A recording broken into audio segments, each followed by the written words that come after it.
Shalom. This is Truth is Everlasting, Lion's Den. I am Yahweh Sap. I camp out with Lion's Den, Hawaii, Ben Yeshua in Jacksonville, Florida. But first, I like to give a prayer to the Father, to the Son, to the elders, to the Akims, and to the women and children. Kal Halayim La, Yahweh Bahashem Yahweh Shai. Bahashem Ha Roka Kodash Mahamat. In the name of Yahweh Shai, in holy and in spirit and in truth. Double honors to the 144,000 chosen elect. Double honors to the elders of GMS. Double honors to my elder Hawan. Salutation to the Archangel on the four corners of the earth, and to the women and children, Shalom. Okay, this video popped up and the Spirit moved me to do a lesson. Over 1,600 ranchers arrested. It says here British farmers take their own lives. Woo! It is getting serious out there, huh? Now I've seen this man talking in his this videos. He has topics, but this one's very interesting. What he's going to talk about, he's a rancher, okay, and they are concerned he could be an Edomite, okay? According to what I see from the Spirit, I believe he is. But a lot of Edomites that own land, are being concerned because these are, lands that it was passed down to them by their father, Sakya, and they wanted to pass it down to their children, right?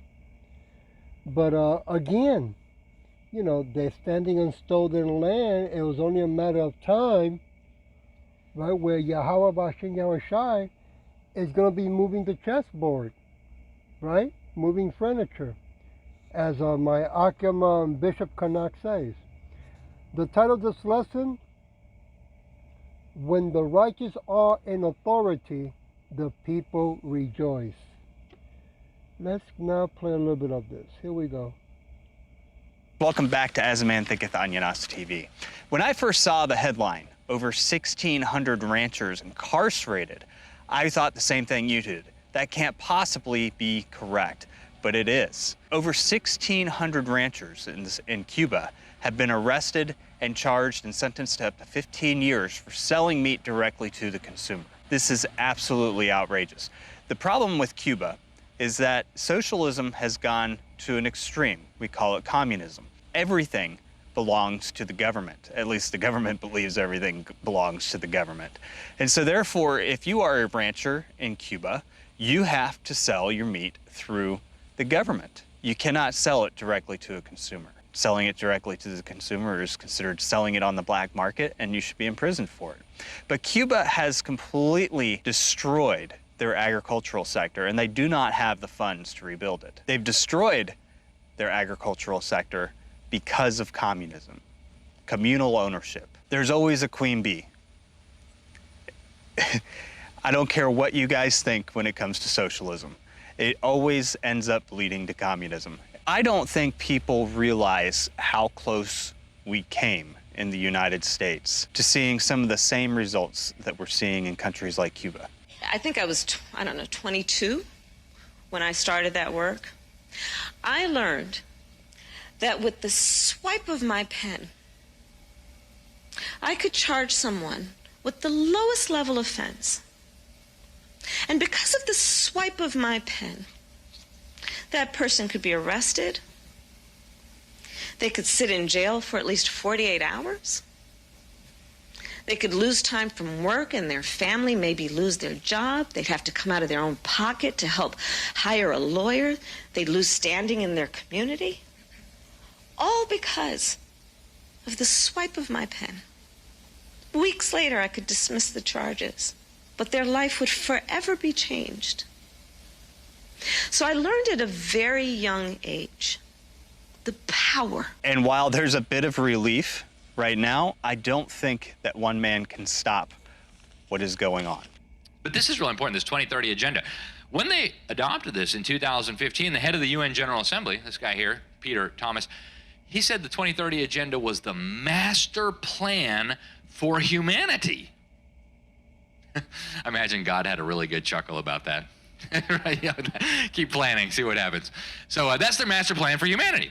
Ban Ki-moon, who was the Secretary General of the UN at that time, he said it was the global declaration of interdependence. And don't think that wasn't a swipe at you. Right? They know our Declaration of Independence is the big obstacle in the path of their vision for the world order, in the path for their master plan for humanity. Just to give you some perspective on the 2030 agenda, I encourage you to read this. It's very short. You could probably, if you're a good reader, you could probably finish it in 20 minutes, at least 15 times. No one will be left behind. No one, and that includes all you great folks here in Georgia and your kids.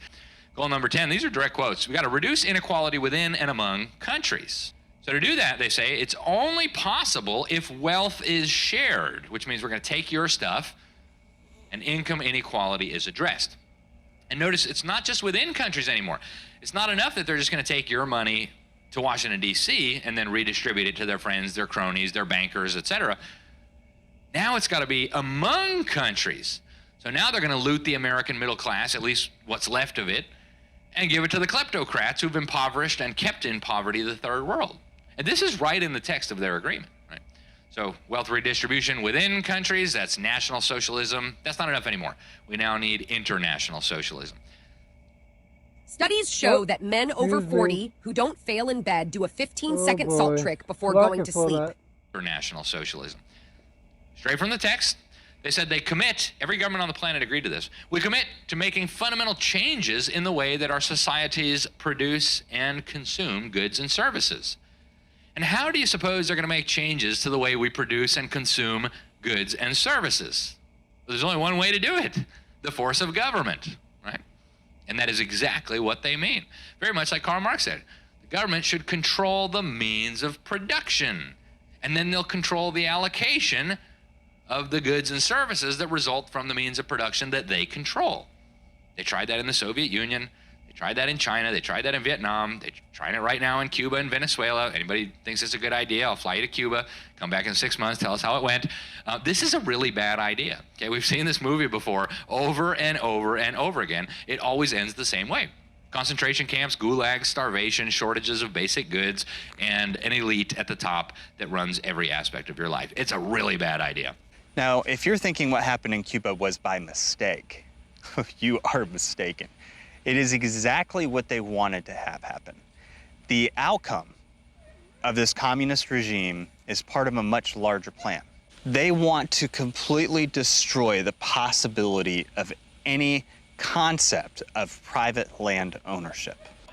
So many of these, they have 17 Sustainable Development Goals, so many of them impact farmers and ranchers directly. Goal number 2 says we have to have sustainable agriculture, sustainable food production, and we'll get into the meaning of that little buzzword here soon. Goal number 6 says you have to have sustainable management of water, especially in agriculture. And of course, who knows better how to sustainably manage their water than farmers and ranchers, right? What farmer and rancher ever said, hey, let's waste a lot of water? I mean, give me a break. The bureaucrats are going to tell farmers and ranchers how to be sustainable with their water? I mean, if you believe that, I've got a nice beachfront property in Kansas to sell you. Talk to me later. So goal number 12, we've got to have sustainable consumption and production patterns, especially in agriculture, and sustainable management and efficient use of natural resources. Goal number 14, we've got to get rid of marine pollution, which, by the way, comes from farmers, according to this document. Let's get to this sustainability term, because it actually sounds really nice. It's kind of like a Rorschach test. Everybody sees what they want to see in it. But the UN has been telling us what they're doing for about 50 years now. Back in the early 1970s, the UN brought everybody, all the governments together in Canada, in Vancouver. And they came out with the first document that truly enshrined the sustainability agenda. It was called the Vancouver Declaration, the Habitat 1 meeting. And they said land cannot be treated as an ordinary asset controlled by individuals and subject to the pressures of the market. They said private land ownership, this is all in the agreement, is a principal instrument of accumulation and concentration of wealth, and therefore it contributes to social injustice. They said public control of land use is therefore indispensable. It's another way of saying essential or mandatory. So that land that you're ranching on, that you're farming on, that you think is your land, oh no. When somebody asked me what I thought about the election results, I said, well, I'm relieved for the moment. But I'm also concerned. I'm concerned about what the next move is going to be. There is a movement for a new world order that will change everything if they succeed. We've signed a climate convention on the importance of economic instruments and free markets. Were included in this mammoth Agenda 21 document and the Rio Declaration. As this is known, presents us with an opportunity to follow up on the important work of the Earth Summit to develop its blueprint, Agenda 21. The COVID-19 crisis has shown us that our old systems are not fit anymore for the 21st century. Now is the historical moment, the time, not only to fight the severe virus, but to shape the system. Folks, the forces that we're up against have been around for quite some time, and their strategies are constantly flowing. They're not going to stop because we elected President Trump. This is a battle that we're all facing, and we're going to have to continue to fight. It's a global battle. Over the past several decades, we've seen a massive war raged on farmers and private landowners. Look at Brazil, for example. Under the guise of a UN order or a UN agreement with Brazil, Brazil went in and literally at gunpoint demanded that farmers dismantle their houses and leave their land. Years. And I started getting information from friends of mine, some of whom are in agriculture. They said, hey, the government's stealing all our farmland. They're saying they got to give it back to Indians who supposedly lived there hundreds of years ago, maybe.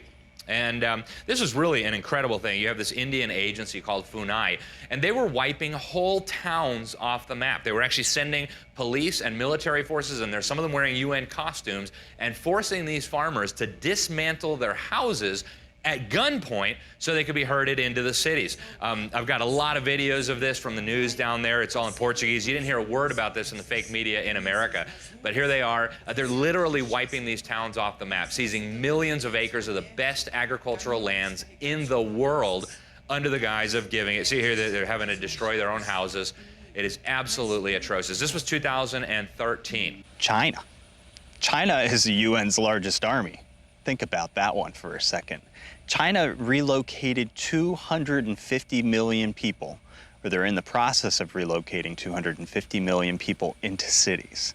And what you see going on in China, here's the most disturbing part about it, is America 2050, the mega region plan, is modeled after what China is actually doing. You all remember what happened in Holland, right? With the Dutch farmers, the Dutch farmer protests, the European farmer protests. Well, look at what's happening right now in Britain. Britain just passed a 20% death tax on farms worth more than $1 million. That means if you inherit a tiny bit of land with a house on it, you're gonna have to pay 20% of that to the British government. Well, it looks like another nail in the agricultural coffin from the new government. Now, if I understand rightly, listen, I've only had this, I'm on top of the mountain, we're gathering sheep at the moment.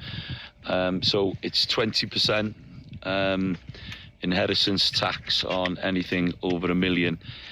Now, the majority of family farms, you know, farmers are asset rich, but these farms are handed down to the next generation, hopefully so they can survive. You know, farmers are struggling how it is at the best of times without another added stress. The industry is on its bloody knees. It's on its knees with all the red tape, all the legislation, all the pressure, NVZs, TB, you know, in Wales we got SFS. And now we have a Labour government that puts 20% on anything over £1 million. And, you know, it sounds a lot, but, you know, what is it? A 2-bedroom flat in London? It's £1 million is the majority of family farms, the majority of them. So, you know, a lot of them are worth a lot more with their machinery, the land. Everybody needs a house to live in. You know, the farmhouse, again, will be handed down to the next generation. These people have worked hard and paid their taxes all their life, you know. Okay, let me stop it right there. So, as you can see, the Edomites are very concerned now because it's happening to them. As you can see, one of those Edomites, well, he said in Brazil that when the Indians were claiming back their land, he said, well, maybe, maybe it's theirs. No, it is, okay? But the Edomites don't like to accept the facts and the truth that they're the ones who went around the world raping, murdering, and plundering and taking people's land, right? Now that the Edomites that are in power are doing it to their own kind, they don't like it. I want to go to Proverbs chapter 29, verse 2. When the righteous are in authority, the people rejoice. But when the wicked bears rules, the people mourn. Right? And boy, are they moaning right now. Right? And it's going to get worse because the bottom line is Yahweh is coming back to take all the land around the world. How you like that? When he sent his son Yahweh Shai. I want to go to Proverbs chapter 28, verse 12. When the righteous men do rejoice, there is great glory. But when the wicked rise, a man is hidden. Yeah. A lot of people now, cannot afford to pay those high, crazy taxes on the land, right? And either they leave or they gotta, some can't keep what they got. They end up owing money. Some gotta go to another country. Hide, get rid of their identity papers, right? But it's gonna get crazy around the world, even here in America, so-called America, right? Verse 13, he that covers his sins shall not prosper, but who so confess and forsakes them shall have mercy. Well, that's for the so-called Negros, Latino Americans, and speckled birds. Edomites do not get mercy, do not get salvation, do not get forgiveness, right? They don't get redeemed, okay? And they sure don't get saved. What they are going to get is that their kingdom that's on earth is going to be destroyed. It's going to be removed, okay? It will never be again on earth. And the Edomites are going to slavery for 1,000 years for their wickedness. And then after that, he will not need them. Yahweh will not need them no more, so they will be exterminated. Just like they've been trying to exterminate our people for so many years, right? Let me go back to Proverbs 29, verse, let's start with verse 12. Give me a minute. Verse 12. If a ruler hearkens to lies, get ready, all his servants are wicked. So it doesn't matter who is president, right?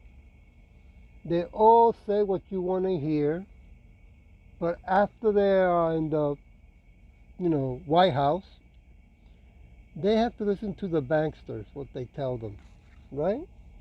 And they're going to come in with the charagma that they want to put inside everyone, and they're going to come in with the cashless society, so they can steal not only more but easier, right? Let me jump to verse 16, keeping it short tonight.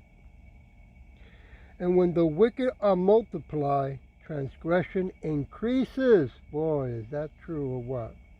But the righteous shall see therefore. Yeah, that's what's going on. They are falling down. London Bridge is falling down, right? That old saying, Elvis left the building. Well, the Edomites are going to be leaving, okay? They will not be in power no more when Yahushua comes back with the host of angels. Psalm 37, give me a minute.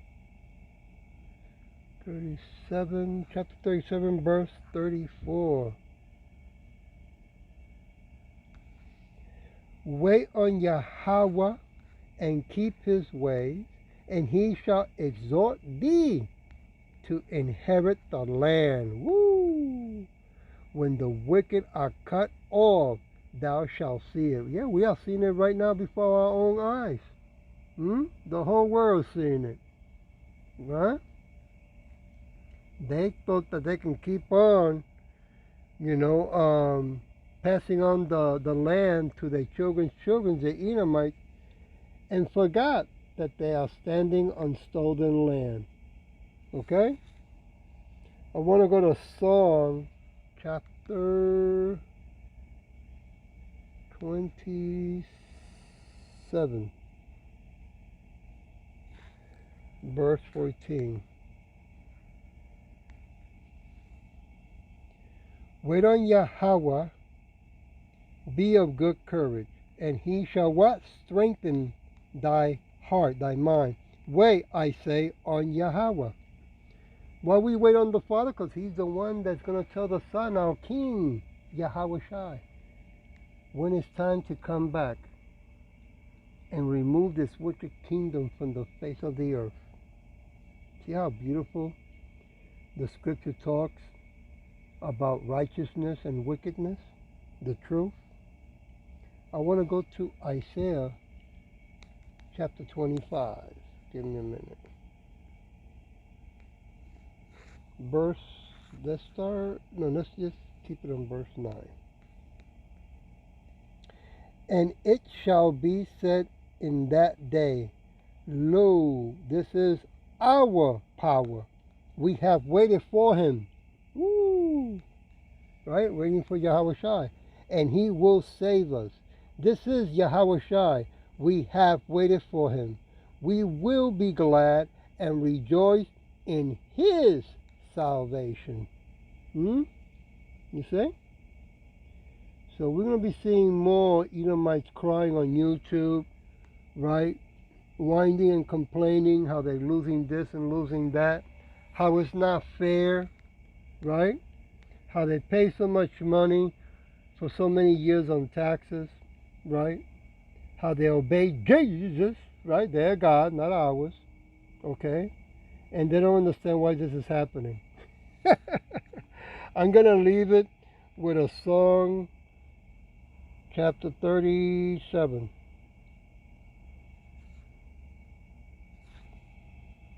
Verse 9. Let me start with verse 9.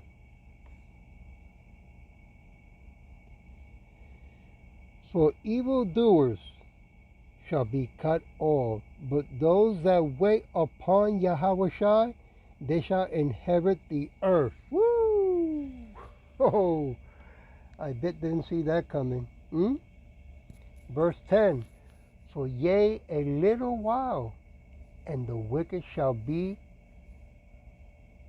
yet thou shalt diligently consider his place, and it shall not be. Yeah. This place so-called America, it's not going to be no more home of the brave or home of the free. It's going bye-bye. What happened over there in Sodom and Gomorrah? Well, that's what's going to happen over here. All right? No one will ever be able to live over here in America. Yahweh and Yahweh Shai is going to use America as a burning place to show the whole world the power of righteousness. Verse 10. No, I read verse 10. Verse 11, Slakia. But the meek shall inherit the earth. Wow. Inherit their earth, Slakia. And shall delight themselves in the abundance of peace. You see? And that's what we're waiting for. We're waiting for our King. King of kings and Lord of lords. Yahweh Shai. 10 feet tall, afro, dark skin. Coming back to remove the wicked from the face of the earth. I hope that this was edifying, and with that I'll say Shalom.